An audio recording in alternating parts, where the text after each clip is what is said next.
Samahan niyo kami mag-celebrate ng New Year! May mga gifts pa nga kaming hindi nabubuksan from Christmas. Ang dami kasi talaga nagbigay ng gift kay Little Donya. And ito nga, hinuli namin yung kay Loli. Nako, alam nyo na, Sylvanian family. So, sa lubong pala ang handa namin is Bake Mac and itong steak. At ayan nga kami ng family ko. Buti talaga't nakauwi din si Kuya dito sa Pilipinas. Malapit na nga niyan mag 12 o'clock kaya lumabas ako para makita kung may nagpapaputok na. Pero sabi nila Papa, ang pinakamaganda daw na view is dito sa tuktok ng bahay namin. Kaya ayan, umakyat nga kami. And sakto nga, kitang-kita talaga dito na may mga nagpapaputok na. Kasi kami medyo matagal na talaga since nung tumigil kami magpaputok. Kaya ayan o, nakikinood na lang kami. Grabe din o, ang bongga ng paputok nila. Sunod-sunod talaga. 9 minutes before mag 12, umakyat na kami dyan at grabe talaga ang dami na nagpapaputok. Ito nga din si Papa, enjoy na enjoy manood. 10 o'clock pa lang nakatulog na si Little Donya, kaya hindi namin siya nakasama. Pero sinisilip-silip namin siya and kasama din naman niya si ate. Ako sa kalikutan siguro nung dalawa pareho na talaga silang pagod din. Kaya hindi na namin sila ginising. Bumaba na nga din kami kaagad at ito nga si Milo napaka-chill kahit may mga paputok. Meanwhile, itong si Kida takot na takot. Tignan nyo naman namumula yung mata. Kaya yan todo akap talaga ako sa kanya. May music din naman kami sa loob ng bahay habang nagpapaputok pero hindi talaga effective din. Nakalimutan ko tumalon-talon pala ako niyan pagka 12 o'clock. Umaasa akong tatangkad ako. Kaso napababa kami niyan. Bigla kasi nagpaputok to si Kuya. The next day, nakakatuwa kasi nakuha ko na yung Starbucks planner ko. Nag-unboxing ako niyan para kung gusto nyo makita yung itsura ng loob. Kapag kasi nag-claim ka nito, hindi siya pwedeng makita. Mismong January 1 din pala, nagkita-kita nga kami ng besties. O diba, first runner-up ako for a change. New Year's resolution yarn, char. Dahil wala nga yung mga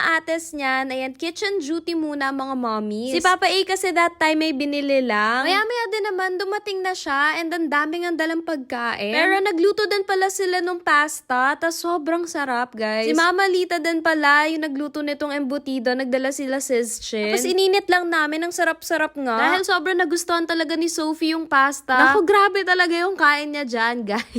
Nakakatuwa, may prosperity bowl nga din to sila, Doki. Naku, ang daming 1,000. Char. After kumain, naglaro na nga ulit yung kids. Sabi ko nga, Kitty, sige, turuan mo si Sophie. Ang ganda din pala nung laruan ng twins na number blocks. O, diba, hindi lang pambata, pati pang Daddy Chan. Char. Parang gusto pa nga mag-join ni Papa A, o. O, sige, Daddy Chan, di mo na kailangan magkamukha kay ni Kitty. After niya, nag-shoot nga kami ng mga trends. Ito pala yung kay Doki. Check nyo na lang yung account niya for the result. Next naman yung kay Sis Chin. At medyo komplikado nga kasi may pagtali pa ng phone sa taas, sa bubong, bayan. Oh!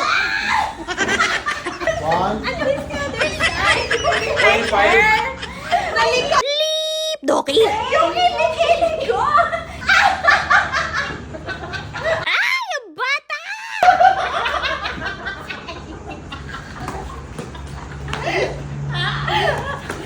Okay na yan! Oh, wala na! Mag-YouTube na! Nako, napakadaling panoorin nito pero ang hirap palang gawin ng trend na to at grabe yung tawanan namin, di ba? Sabi nga ni Doki, hi, things we do for TikTok. Alam nyo, pagkatapos yan, grabe talaga yung pawis namin. Pagkatapos niya, nag-gift giving na nga kami at ito nga si Little Donya, ang daming bitbit. Nakakunot pa ang ilong, ang bigat kasi. Christmas ng 2022, ganito din yung ginawa namin nung nag-gift giving kami. Nausog lang na nausog yung party namin kasi hindi mag-meet yung schedule namin lahat. Nako, sana makip namin tong ganitong tradition for so many years pa. Sana hanggang sa magdalaga talaga yung mga bata, no? Or malay nyo, kahit may mga anak na sila. Oh, wow! Oh my gosh! Thank you so much, besties, sa mga regalo. Pero alam nyo, yung pinaka-importante din talaga is yung magkakasama kami.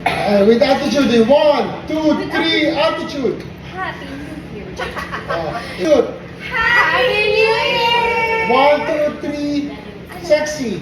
Happy New Year! 1, 2, 3, TikToker. Happy